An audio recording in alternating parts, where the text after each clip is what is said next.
Abortion. It's a deeply sensitive topic, one that sparks intense emotions and debates. While it deserves our attention, the conversation shouldn't be overshadowed by politics or religion. Instead, it should focus on the personal experiences and choices that shape this complex issue. I will discuss both sides of the debate on whether the right to an abortion should be a protected law, providing both argumentative and informative insights. The main points I would like to address throughout this speech are the policy of abortions in the state of Wisconsin, as well as another being the topic of pro-choice, which is the side of having a protected law for abortions, and then the issues of pro-life being the side of having laws instated against abortions. To understanding this complex issue, let's first explore the legal and historical context surrounding the right to an abortion. In the Wisconsin legislative, policy number 940.04 discusses abortion and instated laws. This policy states that anyone other than the mother who intentionally destroys the life of an unborn child commits a Class H felony.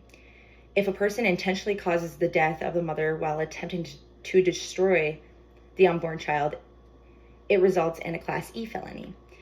Notably, the policy exempts therapeutic abortions, which are performed by qualified physicians to save a mother's life, typically in a licensed maternity hospital, unless an emergency prevents this. Next, we'll discuss the historical context of this policy. Wisconsin's abortion law, Wisconsin Statute 940.04, has a notable history. In 1849, the legislature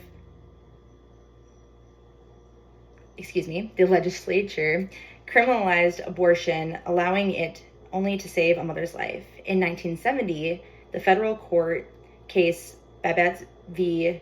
McCanns struck down part of this ban, ruling that the U.S. Constitution protects a woman's rights to choose. In 2023, a judge determined that the 1849 law does not apply to voluntary abortions, citing a previous Supreme Court decision that classified the statute. According to the Charlotte Lozier Institute, Wisconsin's 2022 abortion report, released in January of 2024, reveals a significant decrease in abortions compared to those that were in 2021. Total abortions dropped by 49.3%, with drug-induced abortions decreasing by 52.9%.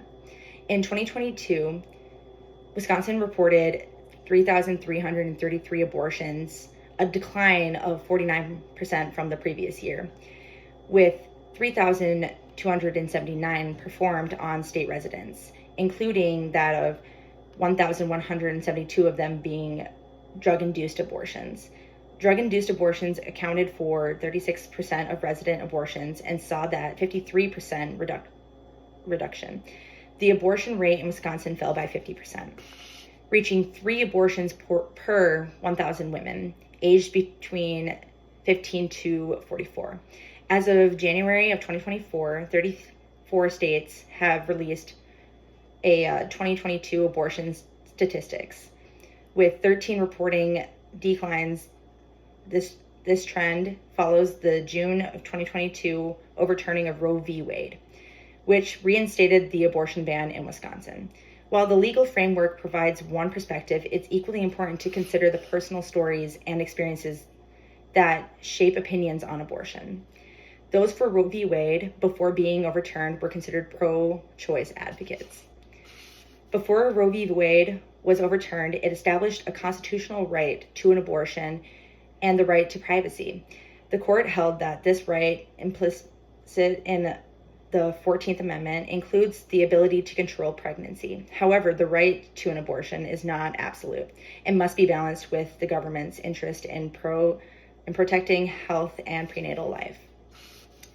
The court granted reproductive decision-making the highest level of constitutional protection, known as strict scrutiny. Pro-choice advocates believe women should have control over their bodies and remain protected under Roe v. Wade. They argue that women should have the decision when to have children, including the right to terminate a pregnancy if it poses a risk to their health or result from rape. This belief applies to women of all ages. A quote I would like to add is from Vice President Kamala Harris.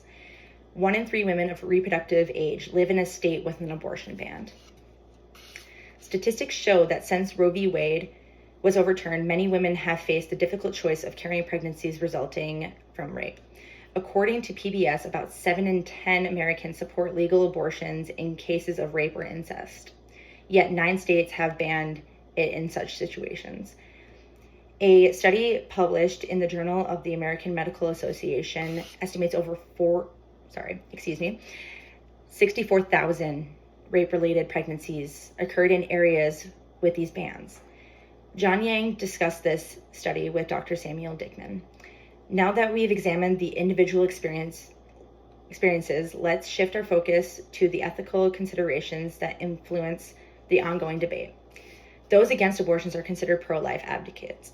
In an article by Fr. Frank Pavone on the principles of pro-life action, he discusses the importance of providing alternatives to abortion, directly intervening to save babies, educating the public, lobbying, and supporting healing for the women who have had abortions. He believed that the pro-life movement can be more effective if everyone recognizes the specific challenges of our time and embraces solutions that addresses those challenges rather than sticking to what is comfortable or familiar. Pavone also offers resources for those interested in the movement.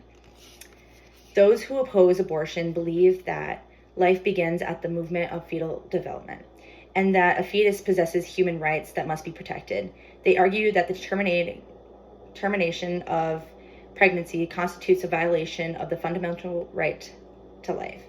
This perspective emphasizes the moral and ethical responsibility to safeguard the lives of the unborn, viewing abortion not merely as a personal choice, but as an act that fundamentally disregards the value of human life.